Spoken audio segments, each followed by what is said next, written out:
Hey guys, what is up? So today I'm going to be giving y'all a different kind of video. This is going to be another kind of care guide, but it's not going to be for the temperate plants that I have. It's going to be actually for the tropical plants during the winter time. So, because care is a little bit different during the winter time. So this might be a quick video. It depends on how much filming I get done. But generally, it's about the same as during the summertime. It's just depending on what you're going to do to heat the greenhouse rather than cool it down and have everything sealed. So mainly, if you're in a greenhouse like me, this is just a $500 Amazon greenhouse. It's not an insanely great one, but it's a lot better than my old one, I'll say that. And what I did was I built up the ground over here. You can see there's a kind of ridge. Don't mind the mess. There's that kind of ridge, and I built it up, and I tried to level it out as much as I can, but didn't really get too far. Excuse me. So what I did also was I took bubble wrap and a clear tarp, see, and I put that over the entire greenhouse to help keep some of the heat in, because there's still little areas like up here, if I can find it, like right here, that's the tarp. Like in the corners, there's a little hole down there, if you can see it. It'll focus. Yeah, there's little holes. Some other helping factors that help me is this lining on the door of the greenhouse and this latch on the inside, because this greenhouse did not come with a latch on the inside. It's a little pulled out because of this, but that's fine. And also, if I were to do it again, I'd get another one, because I can still feel like a cool breeze coming down from over there because it's not completely sealed. So maybe during the summertime I'll help bring that in more. But also insulating like this helps. This is falling off, I need to redo it. Bubble wrap, tarp, like I said, and also thermal mass. I have this big bucket full of all my distilled water. I put a lid on it so that algae wouldn't grow, and I just have that little hole so that I can use my shower head to fill stuff up and water everything. And this heats up very well during the day.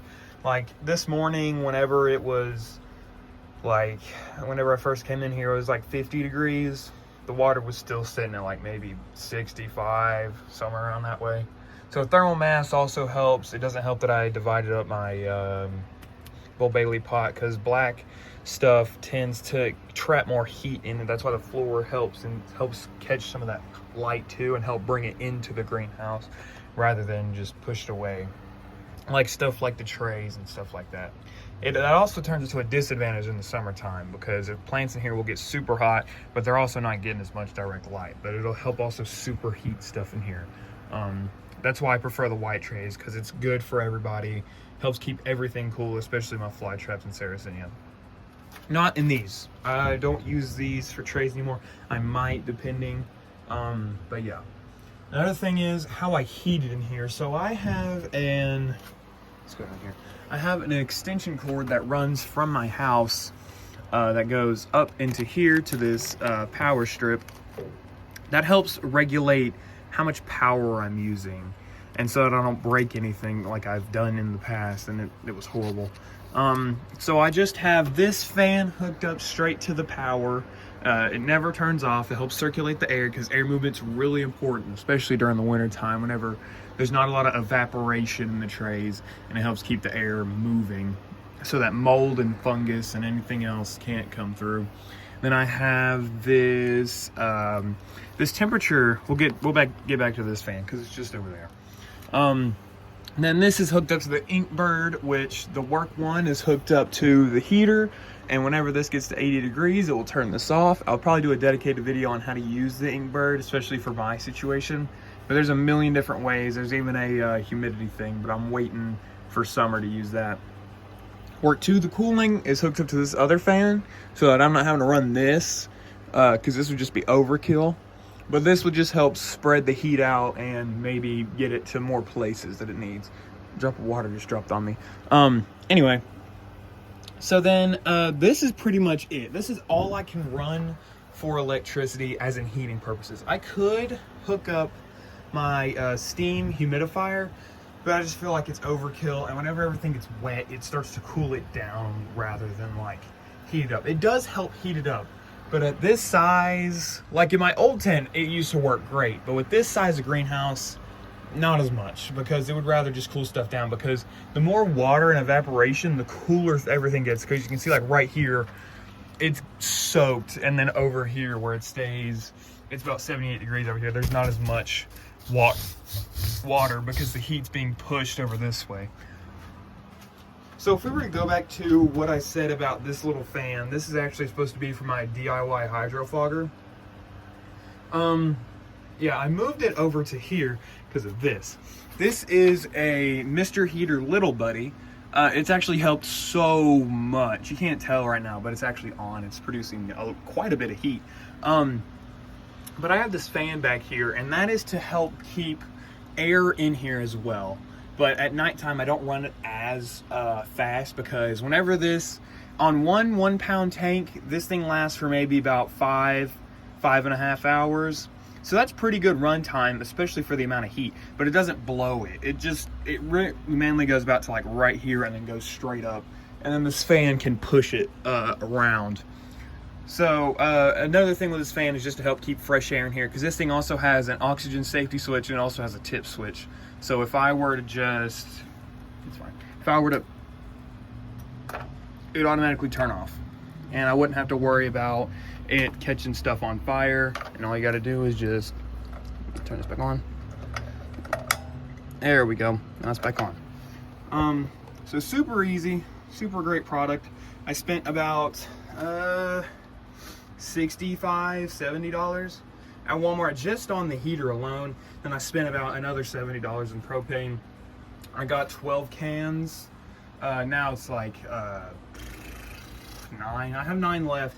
And that's just for these super, super cold days. Like, we're getting single digits. I know if I didn't have any of this, especially the insulation, I didn't insulate my old tent as good.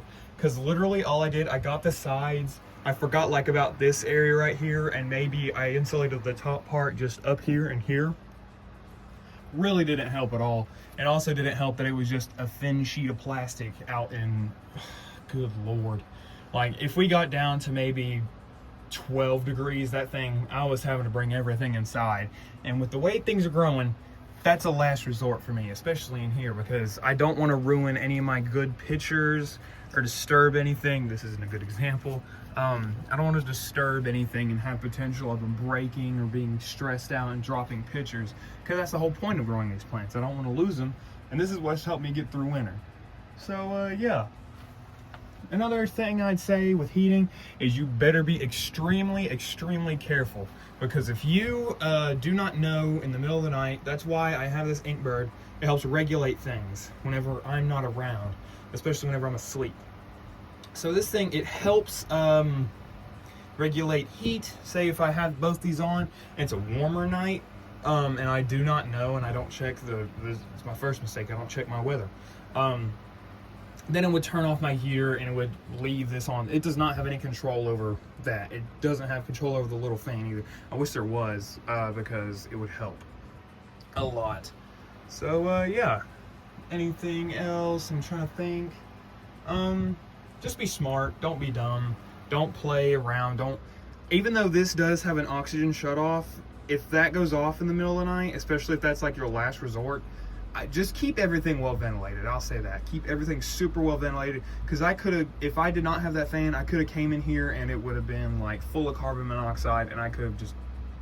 Another thing I want to say, I know greenhouses aren't a new invention, but ever since the sun's come out, look, like this, the ice was all the way up, like all over the tarp.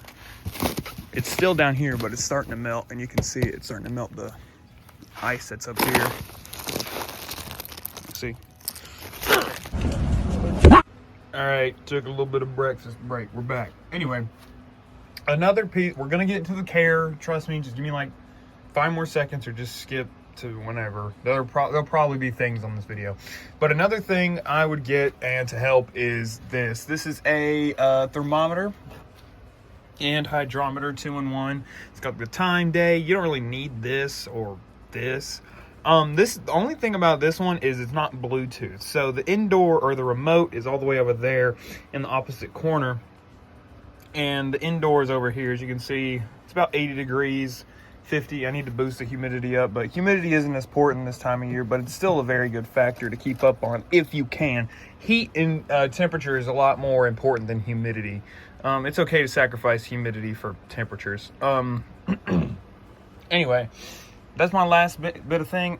This thing, it does not have Bluetooth and does not connect to your phone, and does not have a system where you can track the days to see where things go up, where things go down. It's just there. That's it. So if I were you, I'd get like a different one that shows you. I used to have one, but then it was too humid in here and it would just like, it fried it. So yeah, just be prepared and check if you want to get one of those that can measure stuff throughout a day and show you where you need to improve, what you need to do, where you need to go, stuff like that. So we'll finally get to the care tips. Let's start off with the easy ones. Sundews and butterworts are the ones that I have, are the pings. So sundews, they don't care. They really don't. They're even flowering. Well, I'm letting this Alba capensis flower just so that I can get some more seedlings. I'm hoping these seeds are fine because they're being made in January, but you know, I might give this plant a little bit of supplemental light just to help that come along. But pretty much everything's the same. I'd be careful with these pings. I'm pretty sure this one as well. But these ones, I'm not even in frame. I'd be careful with these pings because I know these ones go dormant. Like the Mexican subtropical pings, because whenever they go into dormancy, like during wintertime, they're noticing the shorter day lengths, they tend to get into like a succulent phase. I don't let mine do that, or at least not this one or those. I know Primiflora is a temperate, but like not a hard like temperate. I think it is dormant right now because it's making flowers and the leaves aren't as big as they would be in summer. So I just be careful. Look up what you need to do with your hybrid and your conditions, or what you need to do. But this is mainly the time for ping flowers and other stuff. And now for the Nepenthes, pretty much it's the same thing for the rest of the year. It's just you got to watch your temperatures rather than watering and others this and that, and you can keep them a little bit less damp. So let's start off with the obvious temperature. You need to try and maintain your temperature as it was in summertime, because this temperature is what really helps Nepenthes grow. That's what makes all plants queue to go. It helps their metabolism go faster, especially with like lowlanders like Rafflesiana. I could tell that plant has slowed down quite a bit, and even like some of its pitchers haven't been forming as well. Dariana, this pitcher is probably not going to be as good as it could be, and some of the other lowlanders. So if you had lowland plants, I'd put them in a different spot rather than this, because the heater just kicked off because it got to 80 degrees. So it's not blowing heat anymore. Anyway, whatever. So like stuff like that really can slow down during the winter time, especially if your temperatures are wrong or are not as high as they'd like them to be. Second thing is light. Plenty of people use artificial light during this time of year, and I don't blame them, but I don't really care enough. I love these plants, I do, I really do, but I can wait until summertime for these plants to start getting very good. I have that patience. And even summer is still doing good with this less amount of light. Like this is Brixiana, give me a really nice picture. New tendril back here. This picture just popped on Ventricular Spatulata Lowii, EP. And even Miranda's giving me a new picture right here. Even Glandulifera veitchii across the Truncata veitchii. That's going to be a great picture. It also depends on like the placement of your plants, because like since the sun, during the summertime and the warmer months, the sun is mainly like in this area. Like it'll go from here all the way up until it goes over my house, and then we don't get light the rest of the day. But now, since it's wintertime, you can see this back wall gets lit up, and the sun maybe at its highest point will maybe be like right here, and then it'll go down. And it's a lot less light. So ignore the McDonald's cup. Anyway, it's a lot less light, and some plants can feel that. A lot can, especially like light sensitive, like Miranda, Rafflesiana, and lowlanders. They tend to sense that there's less light. Even though they like dimmer light, they still appreciate longer and brighter days, especially during this time. So it all depends on you. If you're in like a grow tent, you can control it. You can control how much light they have. For me, I'm already pushing my power a little bit. If I want to, I still have an extra grow light that I could throw in here if I want some other things to still do great. Like if I'm needing them to like do great, like maybe that Capensis, maybe. Maybe not top priority because I'd want this area to do greater. But still, it'll be fine. Let's see, what else? All right, water is the next one, and since things are a lot cooler, well, outside, and things tend to be a lot cooler, like right now, it's about 77, 80 degrees.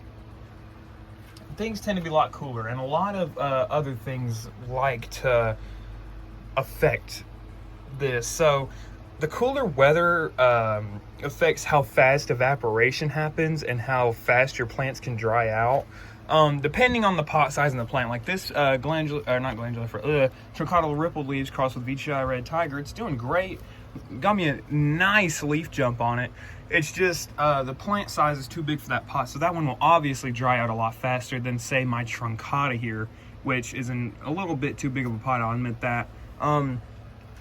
So it's just about a balance, and I know there's not going to be a lot of evaporation, like I've said, especially in the trays. If you keep water in the trays, this water will maybe last, like, I'd say about 2 days to a week, even just sitting here, depending on the temperature and how much water is going to be pulled up by the plants. But water tends to stick around. Like you can see it on my RA96. I already rambled off that name. But you can see like the pores on the inside are starting to get like, that's what happens with Truncata hybrids. You can see it on the new leaf. I'm not letting them dry out as much, which I need to, so that's when I'm gonna start to do, especially like my Truncata hybrids, except for maybe Venture Denver across Truncata C Clone A. This one, it doesn't care. It's Venture, but maybe this Spectabilis Truncata, this one would probably like it because it's a lot firmer. Like Truncata hybrids have a lot firmer leaves than others. So yeah, but other hybrids keep everything evenly moist, evenly damp. Everything should be all right. It's just you gotta find that balance where you're not overwatering them, and yeah, just don't overwater them and keep them as watery as you would during the summertime, because depending on my mix, like now I'm using peat moss, or not peat moss, sphagnum moss and perlite in some of my pots. Like you can see it in some of my new repots. I threw some perlite in there just to see how it would do. Those will dry out a lot faster than just pure sphagnum moss. Like this is pure sphagnum, and then these two, like this is a good rooted plant in here, a little too big for its pot, and even this one. But this one has perlite in it, so this one will dry out a lot faster because there's more aeration and more spaces for the air to come and dry out. But this one doesn't very often get too dry. So yeah, I'm trying to think what else. And the final part is humidity. Humidity right now, it's dropping like a rock because I need to fix it, but it's fine. Humidity still needs to be around, it's not as important. I'd say light is better. Light is more important than humidity, but you know, beggars can't be choosers. So I'd keep your humidity around 60 to 80%, really, really higher. Not as, it's very, very low right now, and after this video, I'm gonna get it. But just still keep it at a decent amount, like still at a good, decent tip range, I would say, because that's what will help keep your plants better growing, give you bigger pictures and stuff like that. Sorry, I had to sneeze. But also there's the humidity from whenever it cools down. The humidity tends to, I already says, but it tends to pile up on the places that are cooler, like see. So yeah, if y'all have any questions, leave them down in the comments below and I'll try to answer them. I might make a video on some. So yeah, see you guys later.